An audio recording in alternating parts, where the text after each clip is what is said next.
അധ്യായം 20. ബഹളം ശമിച്ചപ്പോൾ പൗലോസ് ശിഷ്യന്മാരെ വിളിച്ചുകൂട്ടി ഉപദേശിച്ചതിനു ശേഷം യാത്ര പറഞ്ഞ് മക്കെദോനിയയിലേക്ക് പോയി. ആ പ്രദേശങ്ങളിലൂടെ യാത്ര ചെയ്ത് ആളുകളെ ഉപദേശങ്ങൾ വഴി ധൈര്യപ്പെടുത്തിയിട്ട് ഗ്രീസിലെത്തി. അവിടെ അവൻ 3 മാസം ചെലവഴിച്ചു. സിറിയയിലേക്ക് കപ്പൽ കയറാൻ തയ്യാറായിരിക്കുമ്പോൾ യഹൂദന്മാർ അവനെതിരായി ഗൂഢാലോചന നടത്തി. അതിനാൽ മക്കെദോനിയയിലൂടെ തിരിച്ചു പോകാൻ അവൻ തീരുമാനിച്ചു. പീറൂസിന്റെ മകനായ ബെറോയാക്കാരൻ സോപ്പാത്തർ, തെസലോനിക്കക്കാരനായ അരിസ്താർക്കൂസ്, സെക്കൂന്തൂസ്, ദർബേക്കാരനായ ഗായിയൂസ്, തിമോഥെയോസ്, ഏഷ്യയിൽ നിന്നുള്ള ടിക്കിക്കോസ്, ത്രോഫിമോസ് എന്നിവർ അവനോടൊപ്പമുണ്ടായിരുന്നു. അവർ മുൻപേ പോയി ത്രോവാസിൽ ഞങ്ങളെ കാത്തിരുന്നു. പുളിപ്പില്ലാത്ത അപ്പത്തിന്റെ ദിവസങ്ങൾക്ക് ശേഷം ഞങ്ങൾ ഫിലിപ്പിയയിൽ നിന്ന് സമുദ്രയാത്ര ചെയ്ത് 5 ദിവസം കൊണ്ട് ത്രോവാസിൽ അവരുടെ അടുത്തെത്തി. അവിടെ 7 ദിവസം താമസിച്ചു. ആഴ്ചയുടെ ആദ്യ ദിവസം അപ്പം മുറിക്കാൻ ഞങ്ങൾ ഒരുമിച്ചുകൂടി. അടുത്ത ദിവസം യാത്ര പുറപ്പെടേണ്ടിയിരുന്നതുകൊണ്ട് പൗലോസ് അവരോട് പ്രസംഗിച്ചു. അർദ്ധരാത്രി വരെ പ്രസംഗം ദീർഘിച്ചു.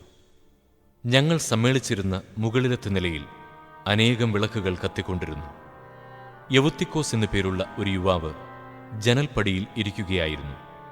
പൗലോസിന്റെ പ്രസംഗം ദീർഘിച്ചതിനാൽ അവൻ ഗാഠനിദ്രയിലാണ്ടു. നിദ്രാധീനനായ അവൻ 3-ാം നിലയിൽ നിന്ന് താഴെ വീണു. അവനെ ചെന്നെടുക്കുമ്പോൾ മരിച്ചു കഴിഞ്ഞിരുന്നു. എന്നാൽ പൗലോസ് താഴെ ഇറങ്ങിച്ചെന്ന് കുനിഞ്ഞ് അവനെ ആലിംഗനം ചെയ്തുകൊണ്ട് പറഞ്ഞു, ഭയപ്പെടേണ്ട, അവന് ജീവനുണ്ട്. പൗലോസ് മുകളിൽ ചെന്ന് അപ്പം മുറിച്ച് ഭക്ഷിച്ചതിനു ശേഷം പ്രഭാതം വരെ അവരുമായി ദീർഘനേരം സംഭാഷണത്തിലേർപ്പെട്ടു. അനന്തരം അവൻ അവിടം വിട്ടുപോയി. അവർ ആ യുവാവിനെ ജീവനുള്ളവനായി കൂട്ടിക്കൊണ്ടുപോയി. അവർക്ക് അത്യധികം ആശ്വാസമുണ്ടായി. ഞങ്ങൾ നേരത്തെ തന്നെ ആസോസിലേക്ക് കപ്പൽ കയറി. പൗലോസ് അവിടം വരെ കരമാർഗം സഞ്ചരിച്ചതിനു ശേഷം കപ്പൽ കയറുമെന്നായിരുന്നു തീരുമാനം. ആസോസിൽ വെച്ച് അവൻ ഞങ്ങളെ കണ്ടുമുട്ടിയപ്പോൾ ഞങ്ങൾ അവനെ കപ്പലിൽ കയറ്റുകയും മിത്തിലേനയിൽ എത്തിച്ചേരുകയും ചെയ്തു. അവിടെ നിന്ന് കപ്പൽ യാത്ര തുടർന്ന് അടുത്ത ദിവസം ഞങ്ങൾ കിയോസിന് എതിർവശത്തെത്തി. പിറ്റേ ദിവസം ഞങ്ങൾ സാമോസിൽ അടുത്തു. അതിൻ്റെ അടുത്ത ദിവസം മിലേത്തോസിൽ എത്തിച്ചേരുകയും ചെയ്തു. ഏഷ്യയിൽ സമയം ചെലവഴിക്കരുതെന്ന് വിചാരിച്ച് എഫേസോസിൽ അടുക്കാതെ കടന്നു പോകണമെന്ന് പൗലോസ് തീരുമാനിച്ചിരുന്നു. സാധിക്കുമെങ്കിൽ പന്തക്കുസ്താ ദിനത്തിൽ ജെറുസലേമിൽ എത്തിച്ചേരാൻ അവന് തിടുക്കമായിരുന്നു. മിലേത്തോസിൽ നിന്ന് അവൻ എഫേസോസിലേക്ക് ആളയച്ച് സഭയിലെ ശ്രേഷ്ഠന്മാരെ വരുത്തി.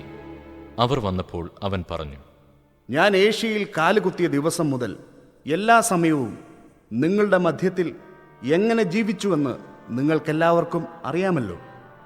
പൂർണ്ണ വിനയത്തോടും കണ്ണുനീരോടും യഹൂദന്മാരുടെ ഗൂഢാലോചനയാൽ എനിക്കുണ്ടായ പരീക്ഷണങ്ങളോടുകൂടി ഞാൻ കർത്താവിന് ശുശ്രൂഷ ചെയ്തു. നിങ്ങളുടെ നന്മയ്ക്കുതകുന്ന ഏതെങ്കിലും കാര്യം നിങ്ങൾക്ക് പറഞ്ഞു തരാൻ ഞാൻ മടി കാണിച്ചിട്ടില്ല. പൊതുസ്ഥലത്തു വച്ചും വീടുതോറും വന്നും ഞാൻ നിങ്ങളെ പഠിപ്പിച്ചു. ദൈവത്തിലേക്കുള്ള മനപരിവർത്തനത്തെക്കുറിച്ചും നമ്മുടെ കർത്താവായ യേശുവിലുള്ള വിശ്വാസത്തെക്കുറിച്ചും യഹൂദരുടെയും ഗ്രീക്കുകാരുടെയും ഇടയിൽ ഞാൻ സാക്ഷ്യം നൽകി. ഇതാ, ഇപ്പോൾ പരിശുദ്ധാത്മാവിനാൽ നിർബന്ധിതനായി ഞാൻ ജെറുസലേമിലേക്ക് പോകുന്നു. അവിടെ എനിക്ക് എന്തു സംഭവിക്കുമെന്ന് അറിഞ്ഞുകൂടാ. കാരാഗൃഹവും പീഡനങ്ങളുമാണ് എന്നെ കാത്തിരിക്കുന്നതെന്ന് എല്ലാ നഗരത്തിലും പരിശുദ്ധാത്മാവ് എനിക്ക് വ്യക്തമാക്കി തരുന്നുണ്ട് എന്ന് മാത്രം എനിക്കറിയാം.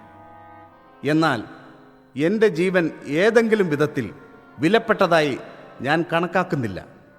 എൻ്റെ ഓട്ടം പൂർത്തിയാക്കണമെന്നും ദൈവത്തിൻ്റെ കൃപയുടെ സുവിശേഷത്തിന് സാക്ഷ്യം നൽകാൻ കർത്താവായ യേശുവിൽ നിന്ന് ഞാൻ സ്വീകരിച്ചിട്ടുള്ള ദൗത്യം നിർവഹിക്കണമെന്നും മാത്രമേ ഞാൻ ആഗ്രഹിക്കുന്നുള്ളൂ.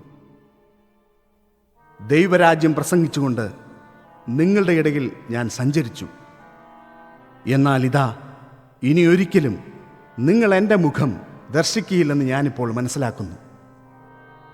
തന്മൂലം നിങ്ങളിൽ ആരെങ്കിലും നഷ്ടപ്പെട്ടാൽ അവൻ്റെ രക്തത്തിൽ ഞാൻ ഉത്തരവാദിയല്ല എന്ന് ഇന്ന് ഞാൻ പരസ്യമായി പ്രഖ്യാപിക്കുന്നു.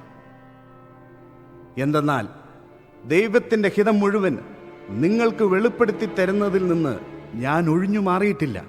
നിങ്ങളെയും അജഗണം മുഴുവനെയും പറ്റി നിങ്ങൾ ജാഗരൂകരായിരിക്കുവിൻ. കർത്താവ് സ്വന്തം രക്തത്താൽ നേടിയെടുത്ത ദൈവത്തിൻ്റെ സഭയെ പരിപാലിക്കാൻ പരിശുദ്ധാത്മാവ് നിയോഗിച്ചിരിക്കുന്ന അജപാലകരാണ് നിങ്ങൾ. എൻ്റെ വേർപാടിന് ശേഷം ക്രൂരരായ ചെന്നായ്ക്കൾ നിങ്ങളുടെ മധ്യേ വരുമെന്നും അവ അജഗണത്തെ വെറുതെ വിടുകയില്ലെന്നും എനിക്കറിയാം.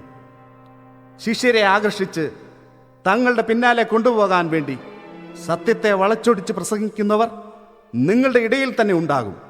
അതിനാൽ നിങ്ങൾ ജാഗ്രതയുള്ളവരായിരിക്കുവിൻ.